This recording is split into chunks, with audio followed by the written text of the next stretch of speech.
you have a distinction between what Father has declared he will do, his promises unto Israel. The covenant he has declared unto Israel. The mercies, the glory, the giving of the law, the giving of the oracles of the Most High unto Israel. And then you have a distinction between what Father has declared he will do and what the people declared they will do, but they didn't actually do it.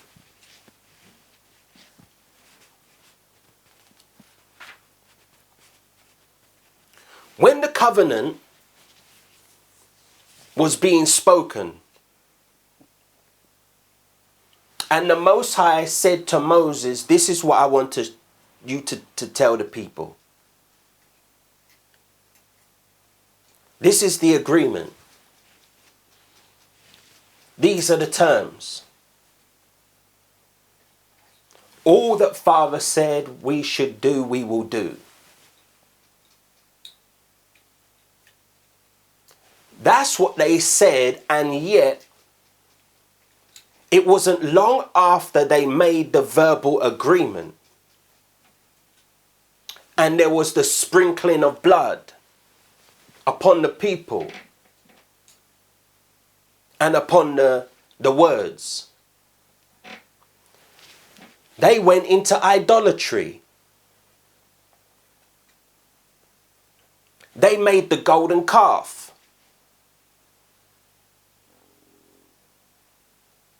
Now, the only reason why they lived another day was because of Moses. Moses intervened on the people's behalf, and lo and behold, those self-same people perished in the wilderness. And Moses couldn't enter in the land.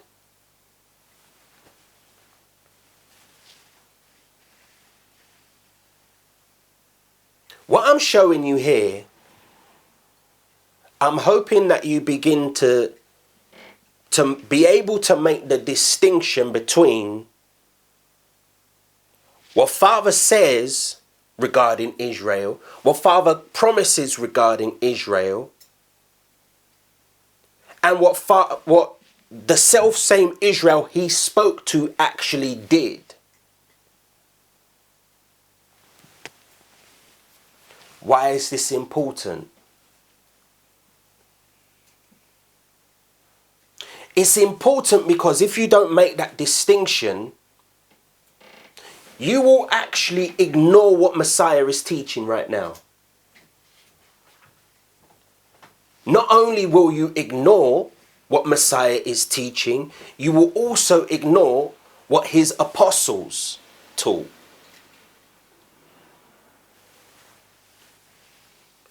His apostles were teaching that not all Israel is Israel. Not all those who are accounted as seed are children. Where did they get this from? They got this from the fact that Yeshua made it clear, if you were children of Abraham, you would do the works of Abraham.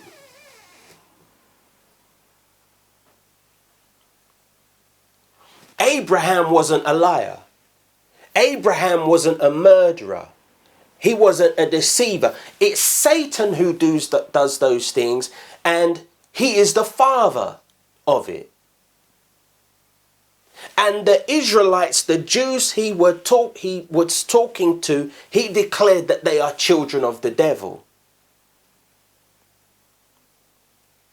In other words, brothers and sisters,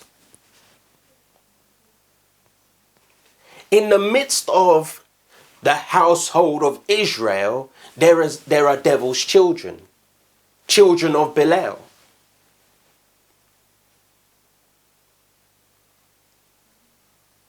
If you don't see this, brothers and sisters, and don't acknowledge this to be a foundational message with regards to the gospel, what can actually take place is you give rise to another message.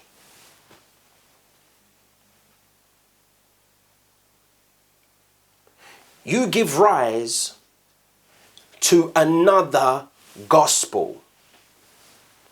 Another gospel where the doctrine Messiah taught becomes secondary to the gospel that the prophets taught. Now the gospel, remember, and I qualified all of this at the beginning, the gospel the prophets taught by inspiration of the word is the self-same word that became flesh.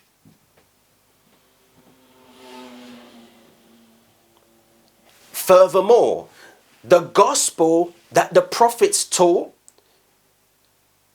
prior to it becoming flesh, the people of Israel rejected it, as well as when the word became flesh, rejected him and his message. So what people therefore do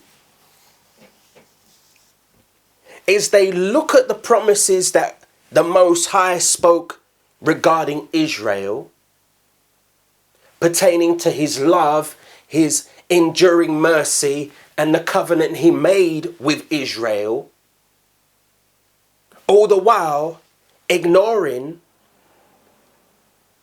that the self-same Father who spoke those things sent his Son,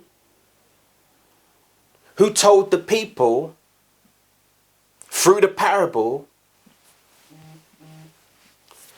the ones who the word was sent to, because you have rejected, because you have slain the servants, are going to be cut in pieces.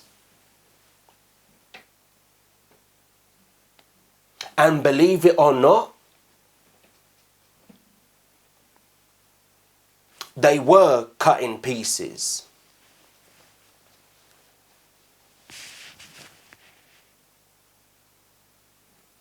So we don't want to give heed to another gospel. We don't want to give heed to another gospel and therefore move into this realm of altering the message. Because when you alter the message and give heed to another gospel, what you've ultimately done is fallen for the deception and deceived people.